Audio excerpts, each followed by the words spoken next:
Welcome to Peak, a growth sport production that explores the power of culture on organizational performance. Music by The Edge. For show notes and more information, visit our website at growth-sport.com. Now here are your hosts, Mary Claire and Dr. Brian. Welcome, I'm Mary Claire, and welcome to Peak, the official Growth Sport podcast. Brian, welcome back, sir. Thank you. It's good to be here. Dr. Brian. All right. Okay, friends, I want you to think about something. If leaders and out there in particular, if people on your team are defensive, what's actually causing that?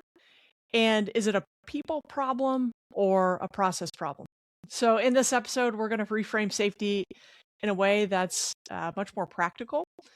And so we'll walk through the process, what process-driven safety is, how to create it, especially through execution-based process, what results we can expect, and then how that connects back to the sport model, again, to help our listeners understand how do I do this. So Brian, I'm excited to dive in. I am too. Yeah, we've had, I think, a good number of conversations recently. I think safety is something that's talked about, I don't know about too much, but when I hear it, I think, okay, so how do I do it? So I'm really glad we're going to keep this episode very practical. So, and I think you could coin the term process-driven safety, and the answer is in the name, so to speak. But let's talk about how do you define it? What is process-driven safety? I think for me, process-driven safety is knowing what the response will be to the input. So when things are capricious or unknown, it's very stressful. It's really hard. People go to protection mode. Yeah. And if you think about go back to the way that our DNA is structured, when we were out on the savannas and you're going to the water hole to get some water, it's the unknown that's the challenge. It's like, is there a lion behind that bush? Yeah. Is there a hippopotamus, an alligator going to come out of this water? And so it's very stressful and it's very hard. And so we add a lot of things that make life very slow. We slow it down. We make it more complex and protect ourselves. Defensiveness really is just a mechanism to protect ourselves. Yeah. So if we know what's going to happen, then we can respond the same way every time. Friction is reduced. We can get to a point where we can respond knowing what that outcome will be every time. So to put it very simply, process creates knowns. That's right. Okay.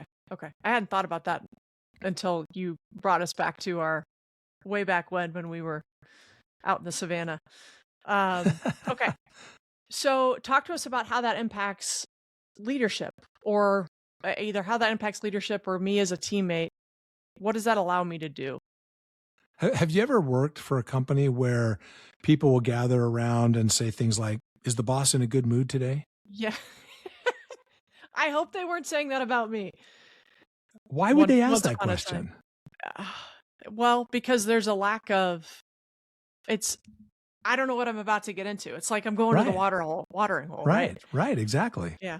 So I got to create knowns by what's the mood of the boss today. Yeah, wouldn't it be great if it didn't matter what the mood of the boss was? I mean, if you're going to define process-driven safety, that's really what we're saying, is that it doesn't matter what the mood of the boss or anybody else is. I mean, we all have our good and our bad days, but if we come and we know that, we run this based on this process, and if I give these inputs, I get these outputs. And even if I don't know what inputs to give, I know the process within which to try new inputs. Yeah. And I'm not punished for trying a bad input. It simply gets corrected. We solve the problem, not the person. There's been some amazing research recently done by people like Brene Brown and others that lots of people love, because it gives us the permission to be vulnerable, to actually try new things, to look for ways that we can improve without worrying about our own safety and our own security that we might individually be responsible for. So by creating those knowns, by understanding everybody's in agreement on the inputs and the outputs, and we're also in agreement on testing new inputs, the process related to testing new inputs, that creates the knowns that allow me to be more vulnerable, excuse me, ask the questions that maybe I wouldn't have asked in the past, try Right. things that maybe I wouldn't have tried in the past, because I'm not afraid. Yeah. I mean, there's so much here to unpack. If I have an environment and a culture which breeds it breeds a reluctance to be vulnerable and a defensiveness. That defensiveness is almost always a protective shield. It's a mechanism that we learn over time how to protect ourselves against bad things. So I've learned from a very young age that it wasn't me, it was him. It was her, right? I mean, we point our fingers all over the place. I don't know about your mom and dad. My mom and dad used to say, "Oh, it was Mr. Nobody again." Mr. Nobody's been very busy in our house because we've learned at a very young age to protect ourselves, because what was the response if it was my fault? I get a spanking, or I go to timeout, or Yeah. something undesirable happened. And so I always learned early that it was never my fault. It was always someone else's fault. And I had to figure out ways to make it look like it was someone else's fault. Well, in a business environment, that's very unproductive. Those are all friction points. Those are dead weight economic loss. So what I really want is an environment where I can say, it was all me. It was my fault. How do I fix it? What do I do differently? And it's okay that it was my fault. I love that, there's been a lot of talk about failing forward, and Yeah. and a lot of research about failing. And it's pretty clear that there are at least three kinds of failure, two of which are not good, and one of which we should really promote. So the two that are not good, the first is the kind of failure where I knew better. I just was lazy. Yeah. That should never be tolerated, right? I mean, if that's happening, then we do need to take a hard look at ourselves and say, why would I allow myself to fail? That's just inattention, a lack of detail. Those are things that should be fixed, and then fixed once and be done. The second kind of failure is a little more complex. It's that what I used to do doesn't continue working today. So I used to know what to do, but things have changed, and I've not changed along with them. That also needs to get fixed, should also be a one-time failure, and then should move on. But we should also be cognitive of things as they change and how they might change, and be responsive to that as much as we possibly can be. The third kind of failure is the kind we really want to really promote, and that's failure against the frontier. That's the case where nobody knows, and you're trying things that nobody knows the answer to. And so when you find out that it fails, you're learning. You're like, oh, that's something that didn't work. So this is the case of Edison, where he said, I learned 10,000 ways not to make a light bulb. Yeah. Well, it's not that nobody knew how to make it before. If someone already knew how to make a good light bulb, and Edison failed 10,000 times because he just wasn't paying attention, that's a waste of time.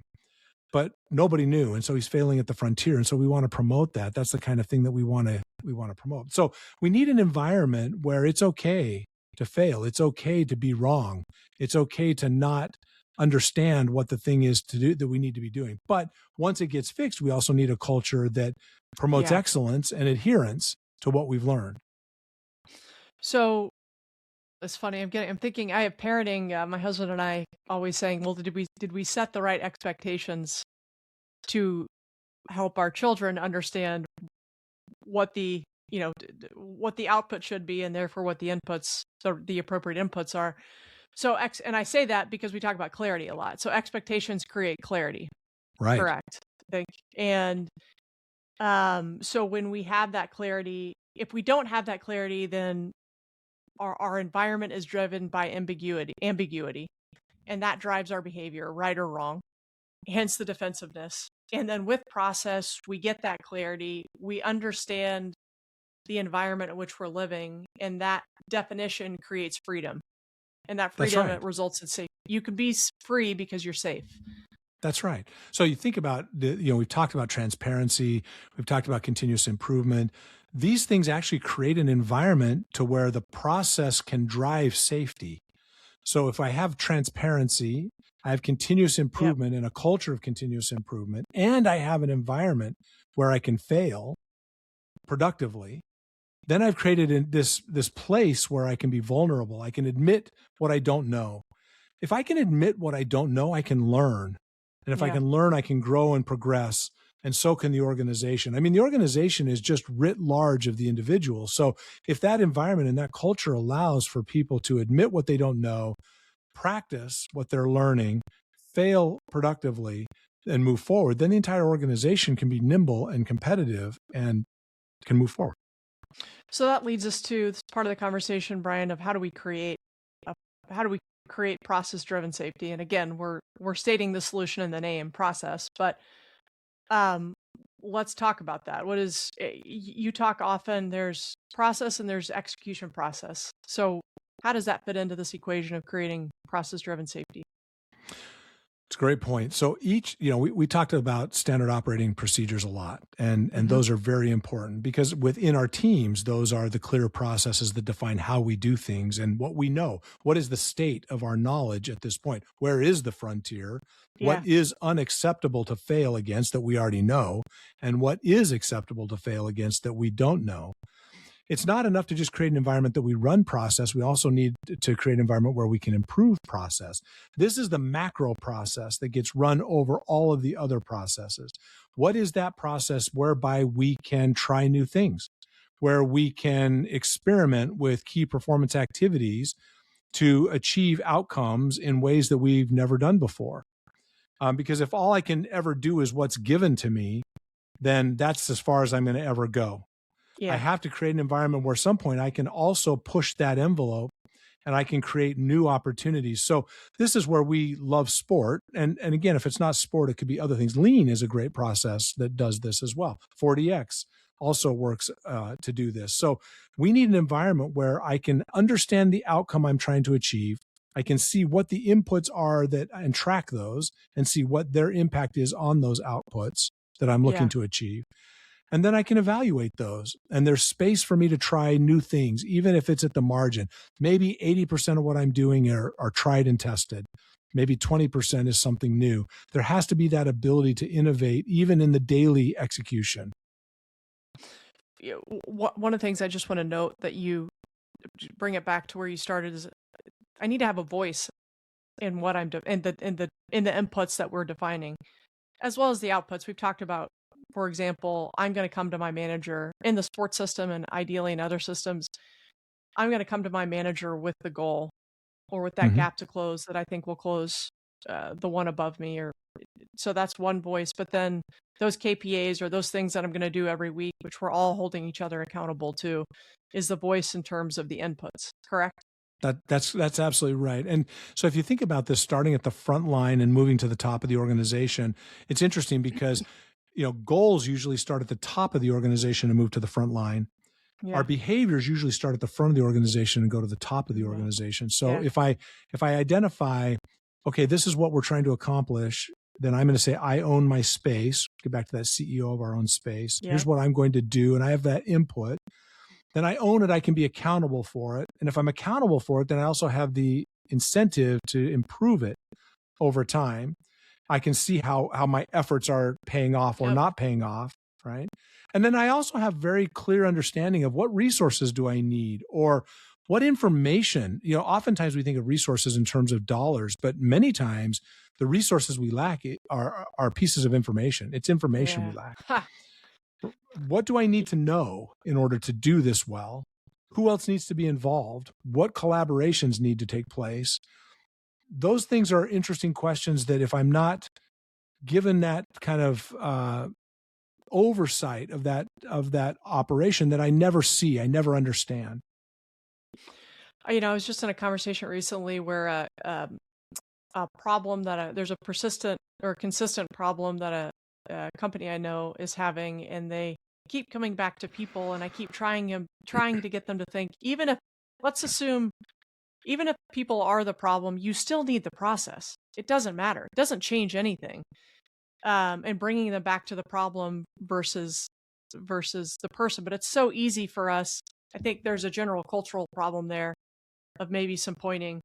But they keep trying to bring it back to people. And at the end of the day, even if you have potentially a person problem, you still need the process for any person to be successful, even if it's still, you got it. That's the resource that the gap that they're missing from a process perspective. And then you can find the right person on top of it. But it's so easy to go to the people rather than fix the root problem.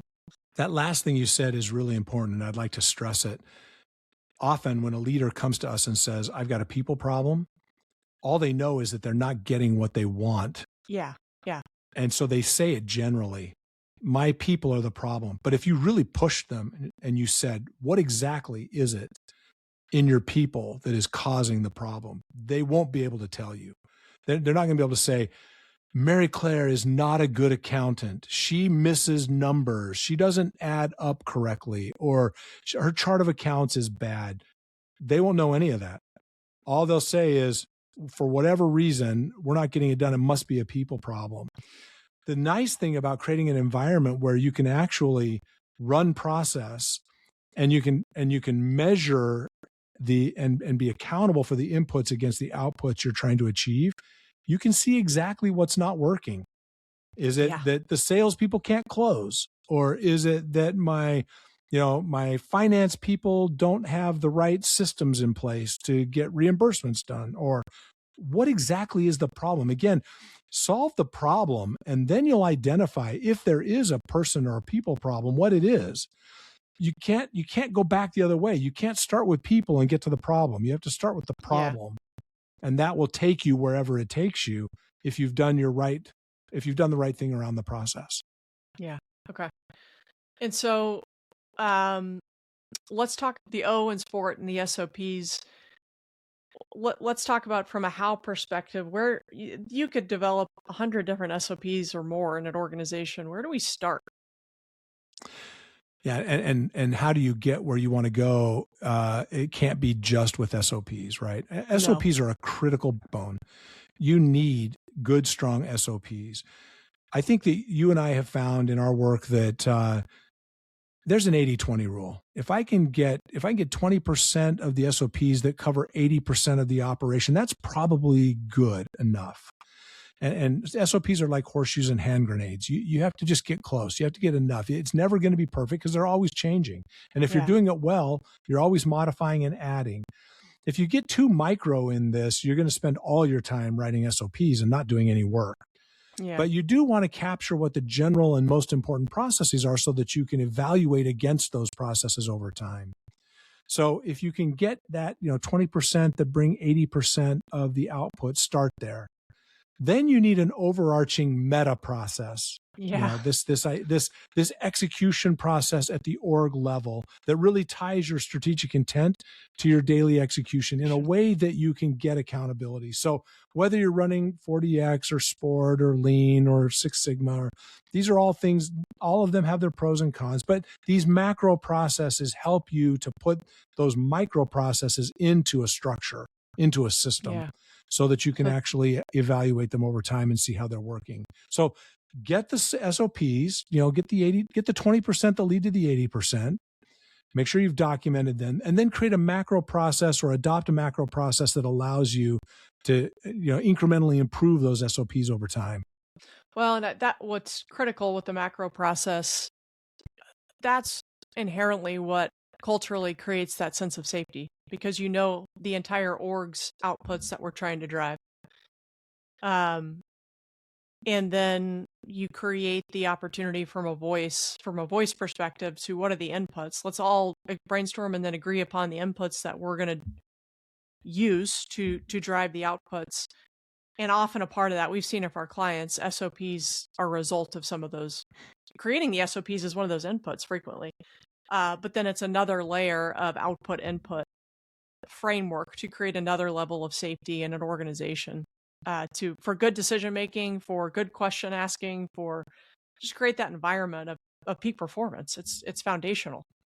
Yeah, absolutely. We've all had that colleague who is really not caught up in being right all the time. In fact, they're willing to be the dumbest person in the room. They're willing to ask all the questions that everyone else has but won't ask.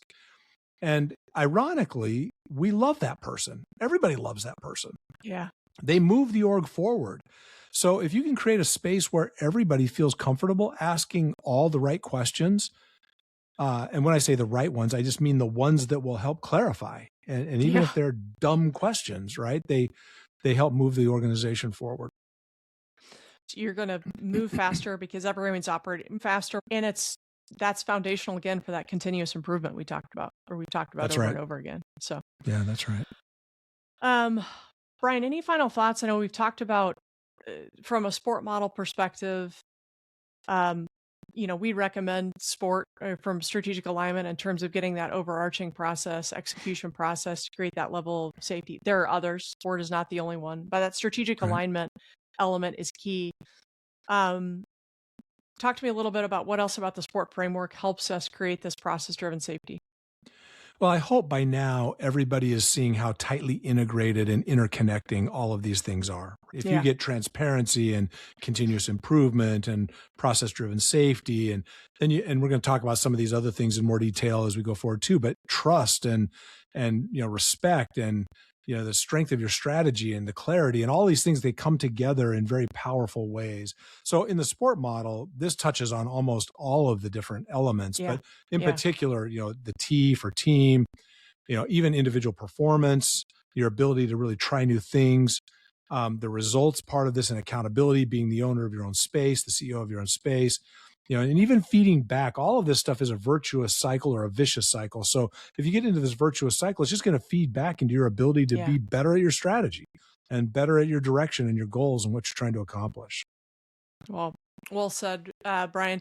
Any other final thoughts for our listeners? As again, we've talked about, we're getting at the foundation of peak performance, but throughout these most recent episodes. But any other final thoughts to help leaders create that process-driven safety? Just pulling it together as you have done well in the past, where process creates transparency. That transparency creates real safety, and safety enables trust and everything else, which ultimately reduces those transaction costs, reduces the friction. By the way, it also makes your workplace a much more enjoyable place to be. There's People a like freedom to be to there. it and fun. Yeah, they like to work there. That's right. Yeah. Well said. Well, Brian, as always, thanks for joining the conversation today. Thank you to all of our listeners. Hope you enjoyed this podcast. If you have any questions, additional thoughts, or needing any help, please feel free to contact Brian and I on LinkedIn, or you can visit us at www.growth-sport.com. Happy to support anybody that wants to continue the conversation. If you like this, please like us and follow us on Spotify and share with all your friends. So until next time, we hope your drive toward peak performance is successful. Talk to you soon. You've been listening to Peak, a Growth Sport production.